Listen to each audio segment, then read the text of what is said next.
Hello friends, നമ്മളിതാ കുറേ നാൾക്ക് ശേഷമാണ് വീഡിയോ ഇടുന്നത്. കാരണം വീഡിയോ ഒന്നും ഇടാൻ പറ്റുന്നില്ല കേട്ടോ.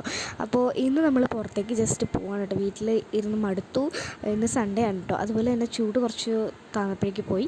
പിന്നെ ഞാൻ ഒരു അമ്പലം കണ്ടപ്പോൾ ഭയങ്കര പ്രാർത്ഥന കേട്ടോ. എൻ്റെ ഫോൺ ഞാൻ തന്നെ നെട്ടിപ്പോയി കേട്ടോ കണ്ടപ്പോൾ, വീഡിയോ കണ്ടപ്പോൾ. ഞാൻ എന്താ എപ്പോൾ നോക്കിയാലും ഈ കൈ രണ്ടും ഇങ്ങനെ കാണിച്ചുകൊണ്ടിരിക്കും കേട്ടോ. അതെന്താ പറയുന്നത് എനിക്കറിയില്ല.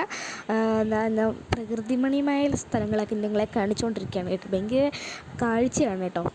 ഞാൻ അങ്ങോട്ടൊക്കെ നോക്കിക്കൊണ്ടിരിക്കാനാണ്. എനിക്ക് നിങ്ങളെപ്പോലും വേണ്ടി എനിക്ക് സമയമില്ല ഗൈസ്. കാരണം ഞാൻ പുറത്തേക്കൊക്കെ നോക്കിയിരുന്ന് നല്ല പാട്ടൊക്കെ പഠിക്കുകയാണ്. കോപ്പിറൈറ്റ് വരുന്നതുകൊണ്ടാണ് കേൾപ്പിക്കാത്തത്. അപ്പം എന്തായാലും ഞാൻ ഭയങ്കര ഡാൻസൊക്കെയാണ് കേട്ടോ. അല്ലെങ്കിൽ നിന്നടിച്ച് തുള്ളിയാണ് ഞാൻ. ഓക്കെ, അപ്പം ഞാനാണെങ്കിൽ ബാക്കിലായിരുന്നു ഇരുന്നത്. പിന്നീട് ഫ്രണ്ടിലേക്ക് വന്നു. അമ്മയെ ബാക്കിലിട്ടിട്ട് ഞാൻ ചെറിയ വോമിറ്റിംഗ് ഉണ്ടായിരുന്നു, അതുകൊണ്ടാണ്. പിന്നെ നമ്മൾ സ്ഥലത്തെത്തിയിട്ടുണ്ടായിരുന്നു. വോമിറ്റ് ചെയ്തില്ല, വോമിറ്റ് ചെയ്യാൻ പോലെ തന്നു, AC ഇട്ടിട്ട് പോകുന്നില്ല, അതുകൊണ്ടാണ്. പിന്നെ ഞാൻ ആ സ്ഥലത്തെത്തിയപ്പോൾ അമ്മയെ വിളിക്കുമായിരുന്നു. അമ്മയാണ് വന്നിട്ടുണ്ടായിരുന്നില്ല. അപ്പോൾ അമ്മയും കൂടെ വിളിച്ചു. അങ്ങനെ ഞങ്ങൾ നടന്നു പോകുമായിരുന്നു കേട്ടോ. നടന്ന് അമ്മ അങ്ങനെ പോകുമായിരുന്നു. അപ്പോഴേക്കും അതിലെ വന്നൊരു കുട്ടീനെ നോക്കിയിട്ട് അപ്പോൾ ഞാൻ പെട്ടെന്ന് ക്യാമറ ഓഫ് ചെയ്താണ് കേട്ടോ. എന്താ കുട്ടി ചെയ്യുന്നതെന്നാണ് ഞാൻ വിചാരിച്ചത്. പിന്നെ കുറേ ബേർഡ്സൊക്കെ കണ്ടു. പിന്നെ ആ ബോട്ടിൻ്റെ ആ ഒരു സംഭവം ഉണ്ടായിരുന്നു. എൻ്റെ പേരറിയില്ല, എന്തോ ഒരു സംഭവമാണ്, എന്തോ ഒരു പറയും. പിന്നെ സാധാ ബോട്ടും പിന്നെ നല്ല സ്പീഡ് ബോട്ടും ഉണ്ടായിരുന്നു. അപ്പോൾ നല്ല രസമുണ്ടായിരുന്നു ഇത് കാണാൻ വേണ്ടിയിട്ട് കേട്ടോ. പിന്നെ ഞാനൊരു സംഭവം കാണിച്ചിട്ടാവേ, ഇത് എന്താണെന്ന് പോലും അറിയത്തില്ല. ഞാൻ എന്തോ ഒരു കോമാളിത്തരം കാണിച്ച് വെച്ചിരിക്കുന്നുണ്ട്. പക്ഷേ എനിക്ക് ഭയങ്കര ഇഷ്ടപ്പെട്ടു. ചിരിച്ചുകൊണ്ട് എൻ്റെ പൊന്നോ പല്ല് എന്തോ ഇതായിപ്പോയി കേട്ടോ. പിന്നെ ഞാനങ്ങോട്ട് നടന്നു പോയിക്കൊണ്ടിരിക്കുകയാണ്. ഇങ്ങോട്ടോ പോകുന്നുണ്ട്. എനിക്ക് മൂക്കൊക്കെ ചൊറിഞ്ഞു. അങ്ങനെ നമ്മൾ അവസാനം നമ്മൾ ബോട്ടിൽ കയറി. അച്ഛനവിടെ നാക്കൊക്കെ കണ്ടിട്ട് എന്തോ കാണിക്കുന്നുണ്ടായിരുന്നു. ഏകദേശം കുറേ പേര് വന്നാലാണ് 600 രൂപയ്ക്ക് ലാഭമുള്ളൂ. ഇതിന് 600 രൂപയായിരുന്നു നമ്മൾ 3 പേരും.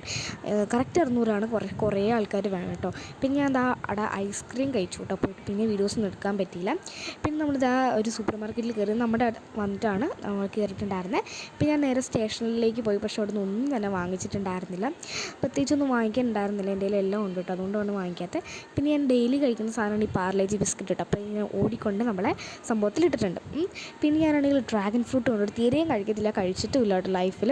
അപ്പോൾ അതുകൊണ്ട് തന്നെ നല്ല വിലയാണ് കേട്ടോ ഇതിന്. പിന്നെ ഞാൻ മിൽക്ക് ഷേക്ക് എടുത്തു. ചോക്ലേറ്റാണ് എനിക്കിഷ്ടം. പിന്നെ ഞാനെന്താ അവിടെ കിൻഡർ ജോയ് ഇരിപ്പുണ്ടായിരുന്നു കേട്ടോ. പൈസ ഒടുക്കത്തെ വിലയാണ് കേട്ടോ. ഇതിന് 45 രൂപയാണെന്ന് തോന്നുന്നു ഇപ്പം. പിന്നെ അത് പറ്റാത്തതുകൊണ്ട് 25 രൂപയുടെ 2 കിൻഡർ ക്രീം എടുത്തു. പിന്നെ ഒരു ഓറിയോ എടുത്തു. പിന്നെ സാധാ ഏതൊരു ബിസ്ക്കറ്റ് എടുത്തു. പിന്നെ ആ ഡയറി മിൽക്ക് സിൽക്കും അതും ഇതൊക്കെ കണ്ടു. പിന്നെ സ്കൂളൊക്കെ തുറക്കാറുണ്ട്. പേനയൊക്കെ ഉണ്ട് ഇവിടെ. പെൻസിലുണ്ടായിരുന്നു. ഒരെണ്ണത്തിന് 5 രൂപയാണ് ഇപ്പം. പക്ഷേ ശരിക്കും ഇതിന് 125 രൂപയാണ് വില വരുന്നത്. പിന്നെ ഡയറി മിൽക്ക് സിൽക്ക് ബബിളി ഉണ്ടായിരുന്നു. ഒന്ന് നോക്കിയിട്ട് അവിടെ വെച്ചു. 90 രൂപ കേട്ടോ അതിന് വില. പിന്നെ ഓൾമോസ്റ്റ് കുറേ ക്യാൻഡീസ് എടുത്തുകൊണ്ട് തന്നെ അമ്മ വാങ്ങിച്ചു തന്നില്ല. 90 രൂപയ്ക്ക് ഒന്നും വേണ്ട, ഇത്തിരിയേ ഉള്ളൂ കേട്ടോ.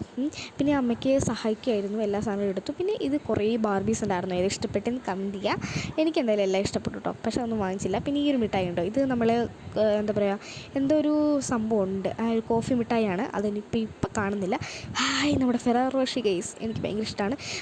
ആദ്യമായിട്ട് കഴിച്ചത് മാമൻ്റെ കാറ് വാങ്ങിച്ചപ്പോഴാണ്. ഇതിന് 500 രൂപ സംതിങ് ആയിരുന്നു. പക്ഷേ ഇപ്പം 300 രൂപയാണെന്ന് തോന്നുന്നു കേട്ടോ, എനിക്കറിയില്ല. എന്നാൽ അവിടെ തന്നെ ഞാൻ വെച്ചിട്ടുണ്ട് കേട്ടോ. ഇത്തിരി എന്താ പറയുക, മിഠായി തീറ്റ കൂടുതലാണ് കേട്ടോ. അപ്പോൾ ഇത്രയേ ഉള്ളൂ. എല്ലാവർക്കും ബൈ.